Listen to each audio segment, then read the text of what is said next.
உண்மையான பேரு உண்மையான பேரே சுரா. எப்ப பிறந்த? 2010. 2010 சுரா ரிலீஸ் ஆனப்பயா? அதனால வீட்டுல வச்சுட்டாங்களா? பேரு ஊர்லயே சுரா தானே அவன் பேரு. அவங்க அம்மா ஒரு தீவிரமான விஜய் ஃபேன். ஓ, அதனால அவனுக்கு அவங்க அம்மா அண்ணனா ரொம்ப பிடிக்கும். சுறா பாத்துட்டு வந்தாங்க எங்க அம்மா. அப்படியே நான் வீட்டுக்கு வந்தோடனே பிறந்தேன். அதுக்கு சுரான்னு பேரு வச்சிட்டாங்க. ஓகே. அம்மா தீவிர விஜய் ஃபேன். எங்க ஃபேமிலி ஓட்டு தளபதிக்கு தான். ஓகே, உனக்கு சுரான் நேம் வச்சிட்டாங்க. இருந்தாலும் நீங்க எப்ப விஜய் ஃபேனா மாறுனீங்க?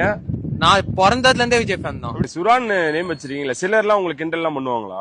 கிண்டல் பண்ணுவாங்க, அதுக்கு நம்ம தட்டி விட்டு போயிட்டே இருக்கணும். கிண்டல் பண்றாங்கன்ட்டு அந்த நேரத்துல ஃபீல் பண்ணா எப்படி? இல்ல ஸ்கூல்ல எல்லாம் நம்புனாங்களா இந்த மாதிரி நிஜமாலுமே உங்க பேர் சுரா தான் அப்படின்னு? பர்த் சர்டிபிகேட்ல இருந்து ஆதார் கார்டு வரைக்கும் எல்லாத்துலயும் சுரா தான் இருக்கு. வேணா நீங்களே பாருங்க. ஓகே, சுரா சிவலிங்கம்.